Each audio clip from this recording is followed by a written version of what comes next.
Hello, I'm Christy Lynn Horpadal, an associate editor at Liberty Fund, and I'm excited to welcome Michelle Blackmon to talk about her recent roles creating an audio version of Duane Kelly's play, Enquiry Concerning the Hereafter. The play is about the lives and deaths and very deep friendship between Adam Smith and David Hume. Michelle, thank you for being here. Well, thank you for having me, Christy. It's really a pleasure to be part of this project. And I'll include links to the production in the notes so that people can find the play if they haven't already seen it. But first, I'm curious. I'm a big Adam Smith fan. I knew a lot about Adam Smith and David Hume before I listened to the play, but I'm curious about you as the director and producer. When you approached this play for the first time, how much information did you have, or what did you know about Hume or Smith, and if you even knew about their friendship before you started to get involved in the project? It's one of the things that I love about theater in general, is that every project takes you someplace that you may have never have gone before. And there's a lot of research that goes into it. And so, I did some research and looking up both Adam Smith and David Hume and went, oh yeah, I remember those guys. And digging deeper into who they were and what they were about was really fun. And, they are quite the characters, both of them. And, through this play, you get to see some of that relationship that even when they're on death's doorstep, they're still talking philosophy and enjoying each other's company. And it's wonderful to see two men have that kind of relationship with each other and engage in ways that you don't often get to see.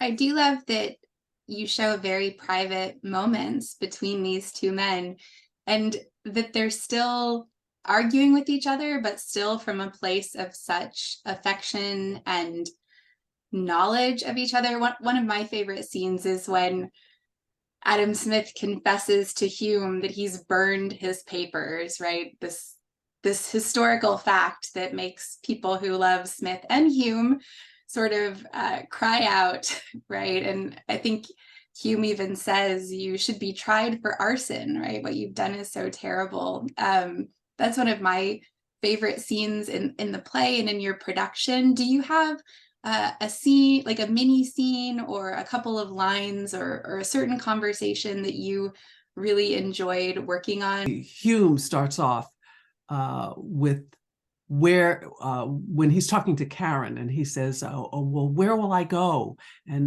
will I meet other souls there? And he starts asking things like, will Herodotus can I ask Herodotus why he insisted on writing history as fiction? Will there be an opportunity to debate tragedy with Aristotle? And ask Socrates whether Plato told us the truth about his death. And you go, this man is on his deathbed and he's still dealing with the subject of philosophy. It is amazing to me how deeply rooted both of them are in this, and pretty much everything that they discuss is in some way related, and all of their conversation also circles around justifying why they believe what they believe and how important it is to them and how important it is to human nature and how we deal with life and our understanding of life and death. So I just, found as I went through it, there were so many times when I was laughing at their exchanges with each other. For example, Smith says to Hume, we travel in the same direction, and as surely as a stone tumbles down Castle Mount, I imagine the sight of the ground approaching would unsettle any man. So, it's that thought of, you're getting ready to leave us now, and yet you're still here talking to me about, the philosophy and what your understanding of the world and what you have gleaned from the many books and journeys that you've been on. So, I loved that. I love that about the two of these characters and their love for each other. There's another thing that Hume says to Smith, I was always glad to come in sight of you, if only by this distant view, but I longed to speak, so I would have crossed the firth to visit, but you know how mortally sick I get. And Smith says back to him, does Charon know he would have a mess in his boat? So there's just so many lines in this play that just crack me up. And I had so much fun working on this because Duane wrote an amazing script, and I think really got to the heart of who these two characters are, and their love for each other. So it's been a lot of fun. I like you pointing out that both of them still seem very much themselves, even though they're both on their deathbeds and have sort of been told this is the end. Smith still wants to ask questions about who owns the boat that you ride people in across the river Styx, and do you have a monopoly? And even still at that last moment, he's trying to get every bit of understanding out of that interaction. And that's something I love about the way Duane wrote the characters, and something I love about the way that you made them come to life. So I do want to ask a little bit about that. I am not an expert, but my understanding is that often producers and directors kind of keep their distance from the writers. But I know you and Duane worked really closely on this project. And so I'm hoping you can tell us a little bit about what that was like for you and what you thought that really brought to the production in the end. Well, after reading the script, I made a list of things that, as I was going through it, I had questions about, and sent the questions to Duane. And we started this conversation back and forth about the script and what he meant by certain things, and then my thoughts. And it wound up in this wonderful collaboration because there were things originally in there that we both decided, well, that moment doesn't quite work as well as he originally thought it did. And we both shared back and forth. And so what we ultimately came up with was something that I think really moved very well through, the pace of the show. And, he cut some things that when he felt it was too long or whatever, but it was wonderful sort of getting into his head and understanding exactly what he was trying to do with this. And then, putting in my 2 cents, and he was very open and receptive to things that I suggested to him. And we had a great time with this back and forth and back and forth. And one of the things that I really appreciated about Duane is he was very thoughtful in his approach to this. And he was never defensive about anything I said. I'm a pretty straight shooter with what I think. And so, I said to him, well, Duane, what does this mean? Or what are you trying to get out of this? And he told me, and I said, well, okay, that sounds great, but how about if we do it this way? And he would think about that, and he would go, you're right. Or he would say, well, that's not exactly what I was trying to do. But it was never a battle between us. I have so much respect for him and the way he writes. And I said to him, you're a very heady writer. And he said, yeah, I am. I've been told that.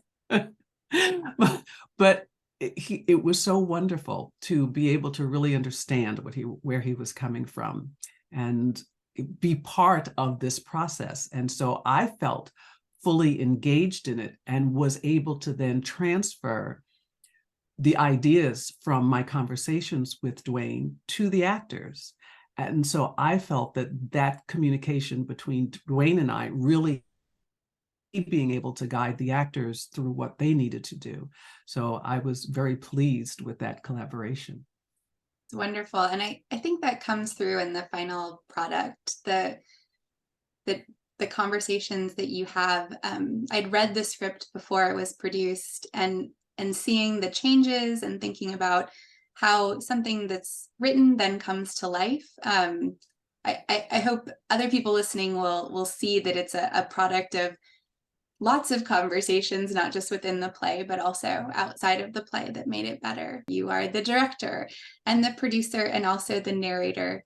And I have to say, listening to it, every time your voice came in to ground me in the physical world again, I just really appreciated your voice being there to help me be more in a place and to more understand the scene. But I imagine it is very difficult to be an actor in a production at the same time that you're trying to be all the other things you were being. So could you share with us a little bit about what that was like? It is challenging because you've got many things running through your brain. And so you're trying to parse out, okay, now I need to look at this from the producer end or the director end, and then switch into character mode. And it is a challenging thing to do because as we were particularly recording it, I had to listen to what the actors were saying and give notes as we went. If we had to stop and go back and pick something up, in addition to dealing with that for myself. So it was challenging. And I go, I'm not sure, you know, a lot of people do movies where they're directing and acting and whatever. I'm not sure that that's something that you necessarily want to do with every type of character. But I felt because as you said, the narrator keeps everything sort of grounded. And as director, I was trying to keep myself grounded in listening to the piece and making sure that actors were, you know, giving what they needed. I sort of split my brain into two parts, and one was functioning as the listener, and then the other would just kind of stop and take a moment and go into narration mode. You know, we had our challenges along the way, like with any project. And it's sometimes frustrating because I'm a perfectionist and you like things to go smoothly. And when they don't, it's like, oh, you know, it's kind of crazy making. But I have realized in, you know, all the years that I've been doing theater that it's the nature of not just doing theater, it's the nature of life. Things don't always go the way you think they should go, or that you want them to go. That doesn't mean that your work is any less, or, you know, that the project you're doing is a failure. It just means it's something to learn from. Also, in doing something, to find a way to still feel the joy in it, even when things go wrong. It's, you know, it's about the work ultimately, and can you find a way to make that work come to life? And I feel in everything that we dealt with and all the challenges and ins and outs, that ultimately we were able to do that. And so that's what pleases me most, is to see the life that comes from a project in the final analysis. Is there something in the end that sort of delighted you that perhaps you weren't expecting to be something that became your favorite, or something that you went back to when you sort of said, this is the part that makes me feel like good about what we did and kind of represents, I think, that the best of what we were able to accomplish? The thing that I enjoy most is in the rehearsals, listening to the actors start to really get the sense of the characters and come to life. Their work through the course of this really made it feel like they were a family of sorts, and they all enjoyed working together. And I think each appreciated each other's talents that were brought to the table. And so as I see that develop and grow as a director, that is what is most exciting to me, to see the whole piece come to life and these actors really engage and connect. And, you know, as though they were really having these conversations with each other. That was a lot of fun. And so I just enjoyed watching it and being a part of it. Well, I hope our listeners will also enjoy it. And they do sound like old friends. And it's strange to me to think that 6 months ago, nobody knew anyone, right? And then they're able to come together and give you an experience where you feel like this might have been what it was like to be a fly on the wall in two incredible thinkers with an incredible friendship, having a real conversation. For our listeners who really enjoyed this play and want to see more of the work that you've done or the work that you're planning to do, what's up next for you, or what should people look for from you? Oh my goodness. One of the things I say about life is you never know what's going to happen next. And, so keep your ears and eyes open and your heart open. But I got a phone call from a friend and who is doing a project in Portland. And so I am now working with the Pacific Northwest Multicultural Festival.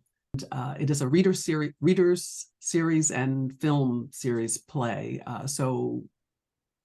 Playwrights and film writers send their scripts, and they are adjudicated and then selected for the piece. And so I am directing two plays as readings for this particular event, and I'm very excited about it. I am going to Scotland to see the stage version of Enquiry Hereafter, and I'm very excited about that. So it'll be nice to see what it looks like from a live perspective as well. Well, is there anything you would like to share with our audience that I didn't give you a chance to talk about yet? Just want the audience to know that this is, I think, an amazing production, and I hope that people enjoy it as much as I enjoyed working on it and enjoyed working with you, Christy. It has been a pleasure. Thank you so much for the opportunity to do this. Thank you so much for all of your hard work on the production, also for being with us here today to give us a little bit of the behind the scenes on the production. Thank you, Michelle. Thank you. You're more than welcome.